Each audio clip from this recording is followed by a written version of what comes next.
Ja, za začetek seveda dobrodošla in pa nekako se ne morem izogniti stereotipu ob samem začetku pogovora, ki nekako velja za javne uslužbence. Upam, da sta imela dovolj dobro in močno kavo za zanimiv pogovor. Ne? Ne, ampak se bomo zbudili zdaj, sigurno. Ostanimo pri stereotipih. Pogosto slišimo, da v javnem sektorju ne delamo veliko. Da ko enkrat postaneš uslužbenec, ostaneš to do upokojitve in da pred 10. uro zjutraj sploh ni pravega dela, danes dokazujemo nasprotno. Predsednik vlade, prihajate iz gospodarstva. Katera razlika med gospodarstvom in javno upravo vas je na začetku mandata najbolj presenetila? Najprej eno lepo dobro jutro. Jaz blagor vam tistim, ki nič ne delate, tako da jaz ne vem, odkar sem v javni upravi, moram delati še več kot prej. Čeprav nisem direktno javni uslužbenec, ne glede na to. Na začetku mandata ni bilo razlik. Po 4 letih oziroma po 3 letih in pol jih vidim, bistveno bolj kot prej. Na začetku sem še mislil, da so stvari skorajda identične, na koncu vidiš eno pomembno in ta se mi zdi, da je pomembna tudi za vse vas. Vsi ljudje smo taki, da potrebujemo spodbude, motivacijo. Poslanstvo je super, ampak poslanstvo se mora v nečem materializirati in fajn je, ko vidiš, da ljudje prepoznavajo, da si pri uresničevanju tega poslanstva dober. Vsak od nas to rabi. No in v podjetju je to neprimerno lažje. Pri podjetju se doseganje ciljev meri s številkami. Spravi, praktično vsak dan vidiš, ali si na pravi poti ali ne. Medtem ko se v javni upravi doseganje ciljev največkrat meri v zadovoljstvu uporabnikov in ker seveda tisti uporabniki, ki so zadovoljni, in to sem se naučil, so največkrat tiho, čeprav vse ti povejo, ampak so manj glasni od tistih, ki niso, te lahko to zaznamuje. Da padeš pod vpliv teh glasnih nergačev, ki so vedno v manjšini, so pa vedno glasni in te lahko zaznamujejo. In šele, ko greš čez to, da jih dobesedno izključiš oziroma izklopiš, in se z njimi ne ukvarjaš in se raje posvetiš tej tihi, zadovoljni večini in odzivom, ki jih dobiš od njih, bolj ti je toliko lažje tudi najti motivacijo za svoje delo. Tako da ta transformacija je bila pri meni najhujša, recimo. Pa verjamem, da se marsikomu to tudi pozna tako. Odlično izhodišče, verjamem, da se bomo danes še kar nekajkrat vrnili k tej tematiki. Hkrati pa smo na začetku v uvodu omenili, da bomo na današnji konferenci pogledali na javno upravo tudi od zgoraj. Gospod minister, kako bi v nekaj stavkih opisali trenutno stanje javne uprave? Kaj bi morebiti izpostavili kot najpomembnejše? Javna uprava je velik sistem, ne? In velik sistem ima seveda težave s tem, da je njegova odzivnost relativno počasna, ne? In tukaj, ko se lotevamo stvari ugotavljamo seveda, da je prav ta odzivnost, ki je pričakovana strani uporabnikov storitev drugačna, kot pa jo v resnici zagotavljamo, vendar se mi zdi vseeno, da veliki sistemi, če bi se prehitro odzivali, bi lahko delali tudi večje napake. Tako da se mi zdi, da je pomembno to, da se premikamo in se premikamo v pravo smer, da se stvari izboljšujejo. Zagotovo je ena od pomembnih stvari ta, da zagotovimo s svojim delom ali pa zagotovimo pri ljudeh ali pa vzbudimo zaupanje v to, kar počnemo, ker vkolikor ni zaupanja v to, kar delaš, je potem lahko veliko težje te stvari opravljati. Da pa bomo zbudili zaupanje, pa seveda potrebno biti pregleden, bom rekel, lahko tudi transparenten in seveda komunicirati to, kar delaš z okoljem, v katerem si. Ja, mislim, da bo beseda zaupanje danes zelo pogosto uporabljena in da jo bomo tudi v nadaljevanju ob različnih panelnih razpravah seveda poskušali utemeljiti. Gospod predsednik, katere spremembe na področju javne uprave v zadnjem letu pa ocenjujete kot najbolj prelomne? Seveda bi z lahkoto padel v past in rekel plačna reforma, pa ne bom. To itak občutite in je škoda o tem govoriti. Ne, pa bi se res navezal raje na zaupanje, ker se mi zdi ena taka zelo pomembna stvar in jo se poskušam vživeti v slehernika, ki pride v stik z nami. Recimo, da sem jaz tudi javna uprava zdaj. In se mi zdi, da je ključna točka, kjer lahko včasih po nepotrebnem izgubimo zaupanje, in od tukaj tudi nerhači, takrat, ko imamo se znajdemo v situaciji, kjer nam neživljenjsko pravilo narekuje, da smo neživljenjski do tega slehernika, ki prije z nami v stik. In ga ne uspemo prepričati, kljub temu, da je pravilo jasno. Pravilo je popolnoma jasno, ampak ne uspemo ga prepričati po navadni kmečki logiki, da to, kar počnemo, zanj ni dobro.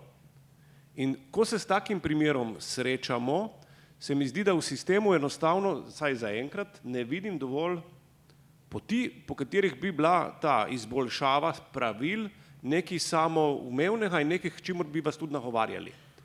Jaz sem se res srečeval, odkar sem tle na funkciji, z posamičnimi primeri tudi, ko so mi ljudje pisali to in sem dejansko ugotovil, ne da je krivda na javni upravi, se vi morate izvajati pravila, saj tle ni dileme, ampak je krivda v tem mogoče, da kot sistem, velik sistem, kot pravi minister, včasih nismo dovolj hitri, da bi neživljenjska pravila res hitro in ažurno spremenili. Zato, da ne bi bila v škodo na koncu ljudi. Vsi tukaj ste zato, da delate za ljudi, včasih nam pa pravila to onemogočijo.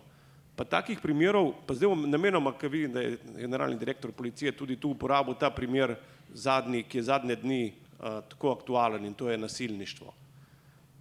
Vsi se čudimo, kako je možno, da pri, na primer, spolnem nasilju je na žrtvi, da sproži pregon, na žrtvi, da vztraja v pregonu in da praktično je ne znamo zaščititi na pravi način.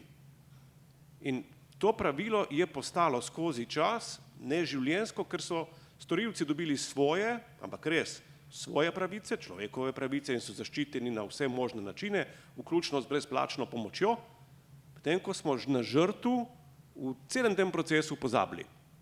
Ampak pravilo je tisto, ki je pozabilo na njih.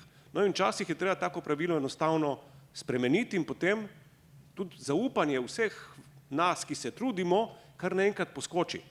In zato čim več res iniciativ za spreminjanje neživljenjskih pravil, ta sistem vzpostaviti, se mi zdi, da bo pol tudi zaupanje neprimerno boljše in lažje na eni strani vzpostaviti, še bolj pa občutiti v vsakodnevnem delu. No. To se mi zdelo strašno pomembno, sem res hotel deliti z vami, prav na teh konkretnih primerih, ki se jih zdaj vzpostavljam, pa s katerimi se srečujem, ki se pa res tiče vsakega človeka lahko. Naslednje vprašanje za oba. Kako gledata, danes smo že nekoliko omenili, predsednik, vi ste omenil poslanstvo. Kako gledata na poslanstvo zaposlenih v javnem sektorju? Ali vam je morebiti kakšna zgodba ali pobuda iz javne uprave v zadnjem letu osebno najbolj ganila, navdihnila ali pa pokazala na to, kaj pravzaprav ima največji smisel? Poslanstvo je v zelo kratkem, lahko rečem, že v poimenovanju teh ljudi, ki delajo v javni upravi, so uslužbenci, to se pravi, bi morali biti v službi javnosti oziroma tistih, ki rabijo to. In če v bistvu živimo ta del, zelo poenostavljeno povedano, če živimo ta del, da smo uslužbenci, potem mislim, da smo zelo blizu temu, da dosežemo tisto, kar je naše poslanstvo. V resnici je potrebno vedeti, da ko se srečujemo z vsemi temi, bom rekel, različnimi postopki in ostalim, lahko vedno trčimo v nekaj, ko se zelo hitro, bom rekel, postavimo korak nazaj in se prelevimo v nekoga, ki zgolj izvaja neko nalogo, ki je nekje natančno opredeljena. In če ne zaznamo tega na način, da bi služili na drugi strani temu, ki to storitev rabi, imamo zagotovo potem lahko težave. In če bomo, bom rekel, v tem delu živeli to poslanstvo, mislim, da bomo zelo izboljšali tudi na koncu percepcijo pri tistih, ki naše storitve rabijo. Ja, hvala za odličen prikaz tega, da je razlika seveda med uslužbencem in izvajalcem. Minister, javna uprava ni vedno deležna spoštovanja, ki si ga zasluži. Danes bomo tudi to večkrat odprli, najprej v prvi panelni razpravi, ki sledi. Zakaj se vam zdi, da je zaupanje javnosti še vedno tako krhko?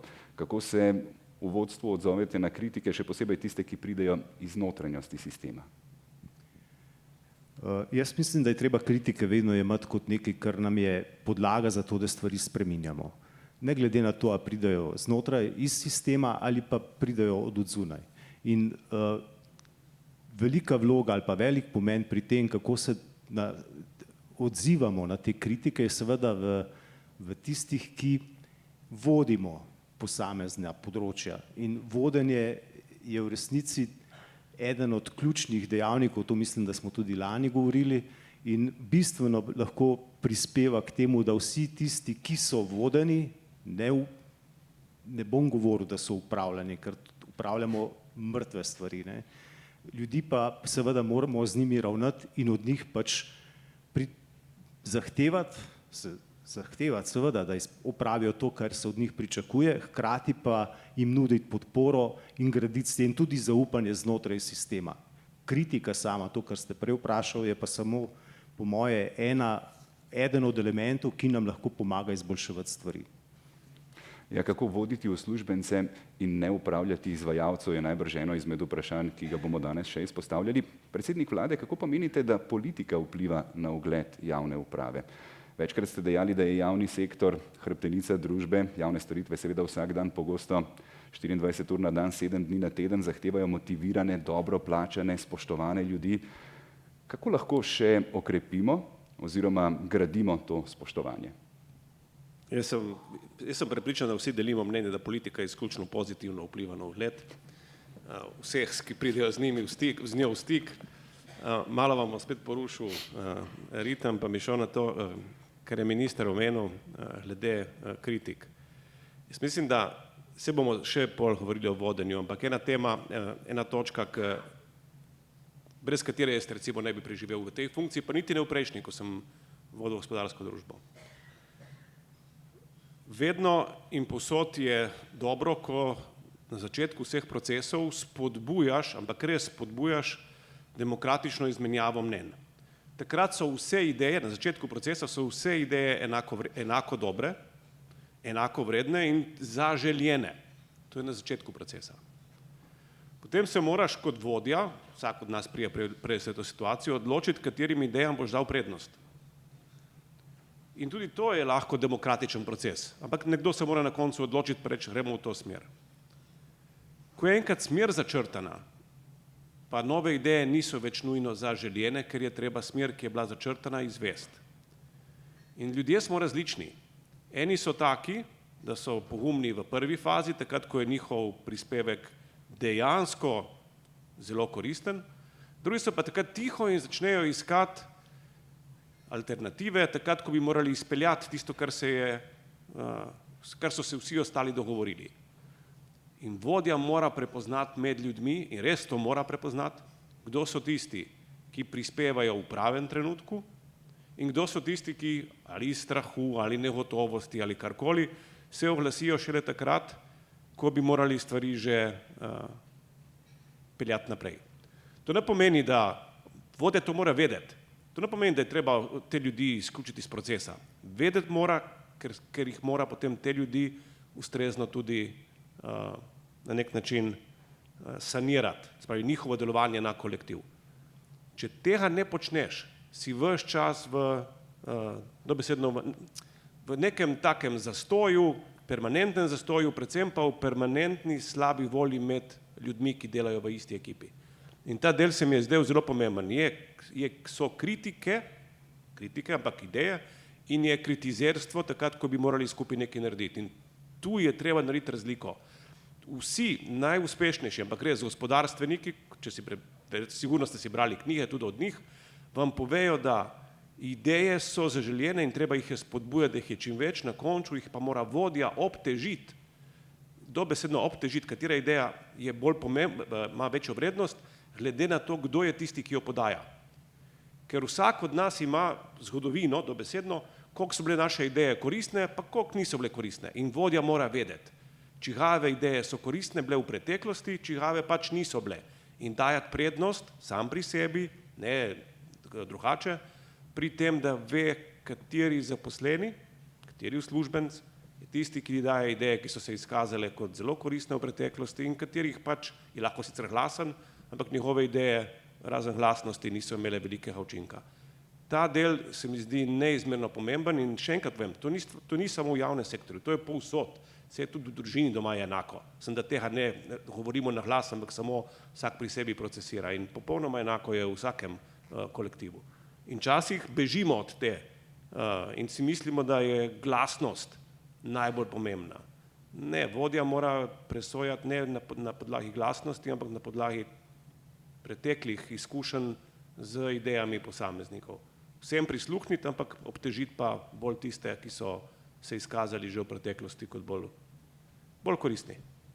Ja, tako smo načeli še eno izjemno pomembno temo, ki bo danes zagotovo večkrat na sporedu in gospod minister, moram vprašati seveda tudi vas podobno, kako naj vodje danes vodijo, če niso ne super ljudje, ne roboti, na kakšen način vodjem lahko damo nekakšno oporo?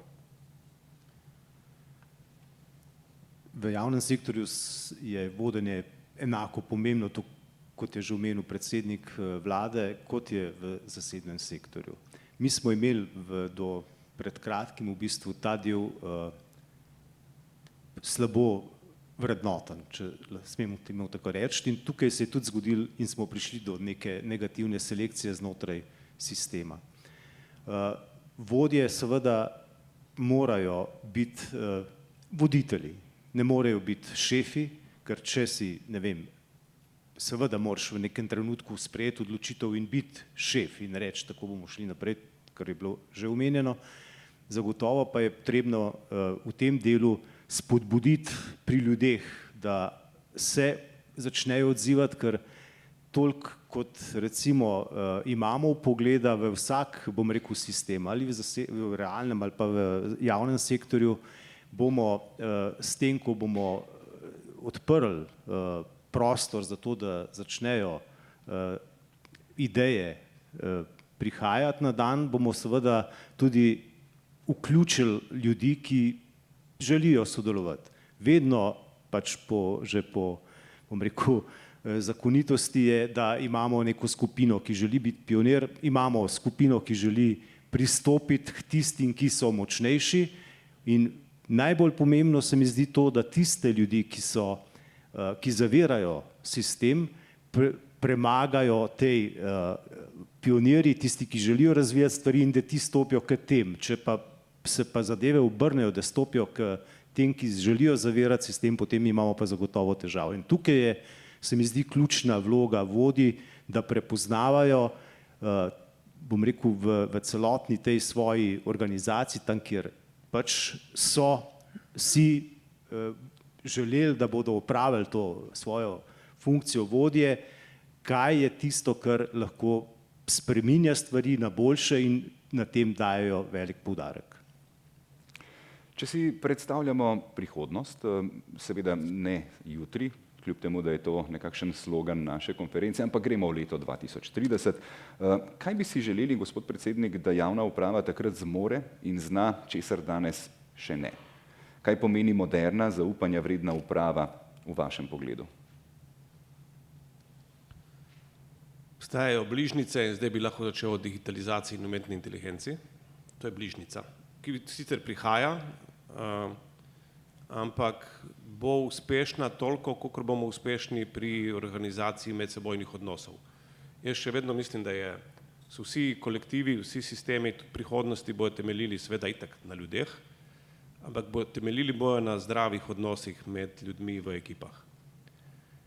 In to o vodenju in kdo je lahko vodja ekipe, o tem lahko govorimo 2 uri, 6 ur ali pa 2 dni. Bom probal vseeno biti čim bolj strnit v čim krajši čas. Vsi ljudje si želimo biti slišani in vsi rabimo dovolj pozornosti. To se sliši tako čudno, ampak taki smo.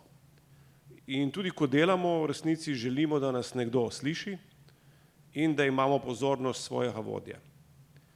In meni je bilo najbolj fascinantno, jaz sem včasih si mislil, da moraš kot vrhovni obvladati 100 ljudi, imeti čim več osebnih kontaktov, kar je sicer res, fajn je oseben kontakt, da ne bo nesporazuma. Ne moreš pa osebno voditi 100 ljudi. In šele, ko si to razčistiš, da kaj pomeni dejansko voditi in kaj ljudje od vodje pričakujejo in da to pomeni, da vsak teden moraš sedeti z njim vsaj 1 uro in se pogovarjati o njegovem razvoju, ne o vodji, ampak o tvojemu uslužbencu, in da si v resnici lahko učinkovit vodja samo toliko majhnemu številu ljudi, kolikor se mu lahko posvetiš.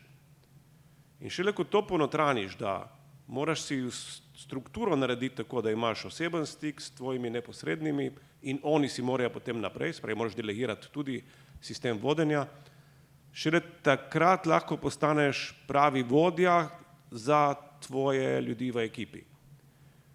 Ta je največji premik v glavi je bil ravno ta, da si moraš vzeti čas, res moraš vzeti čas za ljudi, za katere želiš, da boš njihov vodja.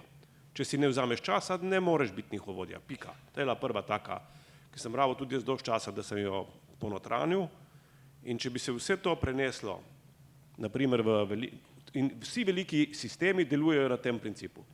In ko bo enkrat vse to prenešeno v javno upravo, tudi kot velike sisteme, je to tisti temelj zdravih medsebojnih odnosov, na katerih lahko potem gradimo prihodnost 5 let. Zakaj sem rekel 5 let? Zato tega ne vzpostaviš čez noč.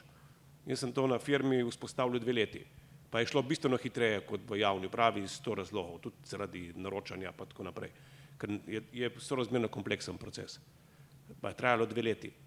Tudi tu ne bo trajalo manj. In sistem vodenja je prav, ampak ko rečem vodenje, ne pomeni en vrhovni šef pa spodaj množica uslužbencov, ampak govorimo o vodenju skozi majhne skupine 5 do maksimalno 10 zaposlenih in vodja mora poskrbeti za njih. In na koncu je odgovornost vodje, da skrbi za te ekipe, skrbi, da se razvijajo, skrbi, da rastejo, skrbi tudi, da če nekdo v ekipi iz bilo katerega razloga, bilo katerega se ne zna vklopiti ali pa ne zmore, se iz ekipe umakne. To je naloga vodje. Nikogar drugega, to ni naloga vrhovnega šefa, da se ukvarja. Vodja mora prepoznati, kdo je tisti, ki ne zmore, noče in ga iz ekipe enostavno da na drugo mesto. To je možno in to ni nič slabega, ker včasih se vsi skupaj znajdemo v slepi ulici. Jaz sem bil prisiljen, ne samo v politiki, tudi prej, tudi osebne prijatelje poslati na drugo pot, ko smo se srečali in pri tem pomagati. In ko smo se čez 2 leti srečali, smo bili vsi navdušeni, kako fajn so se našli na drugi poti, medtem ko se pa niso našli v tisti ekipi. To je odgovornost vodje. Ne more se vsak znajti v vsaki situaciji. In kemija, ta dobri medsebojni odnosi, eni bo rekli kultura, ki je bolj sestavljena iz teh majhnih kemij, je ključna. Takrat, ko boste vi se v nekem okolju dobro počutili, za kar je odgovoren vodja, takrat boste v tem okolju ostali in lahko realizirali svoje poslanstvo. Če se ne boste dobro počutili, ne boste ostajali tam. Lahko boste nekam prišli, ker se vam bo zdelo fancy, pa se ne boste dobro počutili, boste ali šli ven, ali pa boste začeli manj delati. Po domače ne boste več izpolnjevali poslanstva, ampak boste opravljali samo še naloge. In v resnici vodja je edini, ki vas lahko pri tem najbolj podpre ali pa odvrne od vašega poslanstva. In je težka naloga za vodje. In vem, da tle ste v glavnem vodje in to je res velika odgovornost na vas, da to ponotranite in to pol tudi živite. Je pa fajn, ker vidiš, da ljudi razvijaš in da se najdejo in ko začnejo vsi z velikim žarom hoditi v službo, je pa to za vodje tudi najboljši občutek. Hvala za ta optimističen pogled v prihodnost, v leto 2030, ampak prepričan sem, da je veliko optimizma že danes prisotnega. Gospod minister, ali že danes v sistemu vidimo delčke prihodnosti in kje jih vi vidite? Zagotovo je kar nekaj aktivnosti bilo že do sedaj izvedenih, zato da bo tudi v prihodnje lažje, če smem temu tako reči, opravljati stvari, ki so znotraj javnega sektorja. Lahko se, pogovarjamo o tem, da kar nekaj te informacijske podpore v združevanju procesov, ki služijo za to, da na koncu tisti, ki uporablja storitev države, dobi te stvari hitreje, se izvaja, so v aktivnostih, ki bodo ali so že bile pripeljane do konca. Seveda je treba vedeti tudi to, da smo lahko z tem, ko smo spremenili določene predpise, govorim zdaj o zakonu o splošnem upravnem postopku, tudi nenazadnje, če govorimo o zakonu o urejanju prostora v gradbenem zakonu, pripeljali v sistem hitrost in pa v resnici dali orodja zaposlenim, da te stvari uporabijo zato, da bodo lažje in hitreje lahko svoje naloge opravili. V prihodnosti seveda pričakujemo tudi kar nekaj koristi od tega, da smo poenotili s tem našim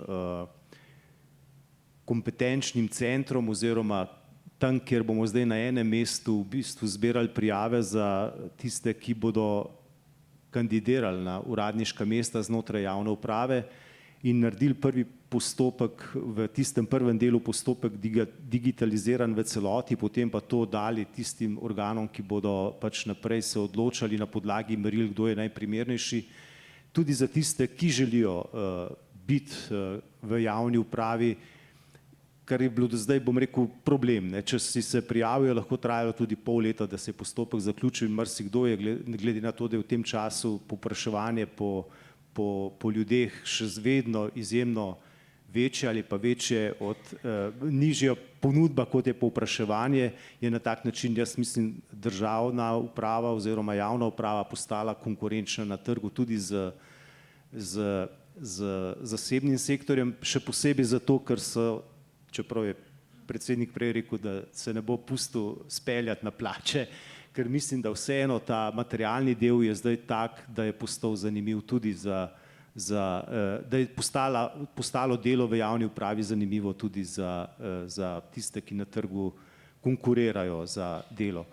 Zagotovo bo v prihodnosti zaradi tega, ker vstopa na trg delovne sile, 5000 ljudi manj, kot jih pa ga zapušča, še bolj pomembno to, da bomo znali pritegniti v ta del, ki je uradniški in kjer pa uslužbenski v vojski in policiji, ker ne moramo zaposlovati tujih državljanov, dobili ustrezen kader in če samo gledamo čez to, da je 5000 ljudi manj in če skozi procente zračunamo nazaj, koliko bo to manj ustreznega kadra za javno upravo, je to 100 ljudi na leto manj, ki bodo lahko v resnici vstopili oziroma bodo manjkali v sistemu. Tako da digitalizacija zagotovo je tisto, kar je, hkrati pa seveda tudi vse tisto, kar, bom rekel, pomaga kot orodja, ki so bila zdaj skozi predpise spremenjene, so tisto, kar bo v prihodnosti moralo dati rezultate, v nasprotnem primeru bomo imeli kot država lahko resne zaplete. Ja, hvala tudi za to iztočnico, kar se izzivov tiče tako v sedanjosti kot tudi v prihodnosti. Jaz sem prepričan, da smo odprli kopico iztočnic za kasnejše razprave.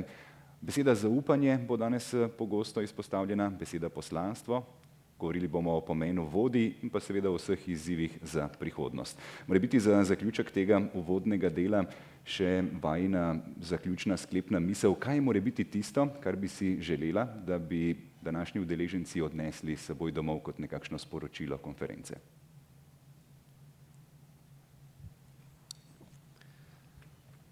Čeprav sem se prej izogibal temu, ne mislim na plače, mislim na umetno inteligenco, jaz si res želim, da se, pa verjamem, da dosti od vas to že uporablja, da se vsi čim prej opolnomočimo s temi priložnostmi, ki jih umetna inteligenca prinaša. Jaz sem prepričan, da že v roku 2 let bo digitalizacija dobila popolnoma drugačen pomen in pojem. Drugače bomo pojmovali, kot jo danes. Na razpolago bojo generalna orodja, s katerimi si boste lahko pomagali pri konkretnih nalogah, ne boste rabili specializiranih IT sistemov, da bi nekaj reševali, ne boste odvisni od ponudnikov IT storitev, ampak si boste lahko pomagali sami. In to, da se sprejme priložnosti, ki jih bojo dajali tej dobesedno generalne aplikacije umetne inteligence, je nekaj, kar vam bo tudi normalno življenje, ampak še posebej službeno življenje zelo zaznamovalo. tle se mi res zdi biti odprt do tega področja, se bomo poskrbeli za zaščito podatkov in vse to, ampak biti odprt do tega, kar prinaša to področje, bo neizmerno pomembno. Zaradi tega, ker vam bo res spremenilo, ker eni govorijo o produktivnosti, v smislu moraš več delati. Ne, umetna inteligenca jo bo res spremenila. Porabili boste 10-krat ali 100-krat manj časa za isto nalogo, ki bo lahko na začetku banalna, kot jih porabite zdaj, kot tega še moče ne uporabljate. In ta odprtost bo strašno pomembna in kot boste slišali v naslednjih tednih, se bomo na to pot podali skupaj, podali se bomo zelo ambiciozno kot država in vas res želim zmotivirati maksimalno, da stopite na njo brez kančka strahu in samo z veselim pričakovanjem vseh novih priložnosti, ki se bodo s tem odprle. Hvala, gospod minister. Mogoče bi omenil dve stvari. Prva je zagotovo ta, da vsak od nas lahko premakne en delček in se bo ob tem, po moje, izjemno dobro počutil, ker bo imel občutek, da je nekaj prispeval k temu, da se, bom rekel, ta spremembe v javni upravi dogajajo hitreje. Druga stvar, ki se mi zdi pa ravno tako pomembna in se nekako navezuje na to, kar je omenil predsednik, je pa to, da bodo tiste kompetence pri ljudeh, ki bodo povečevale sposobnosti, ki bodo služile temu, da se bomo hitreje odzivali, ključne. Namreč celoten sistem, kljub temu, da smo prej na začetku omenili, da so spremembe počasne, bo padel v to, da bo potrebno v resnici biti sposoben se odzivati izjemno hitro, ker spremembe te bodo silile v to. In tukaj pač nimamo prostora, da zaostajamo, ker bomo pač postali kot država in kot javna uprava nekonkurenčni s tistimi, s katerimi tekmujemo v svetu. Najlepša hvala obema za uvodne misli, za iztočnice, ki nam bodo služile čez celoten dan, čez celotno konferenco. Hvala še enkrat za iskrenost in lepo prosim še en velik aplavz.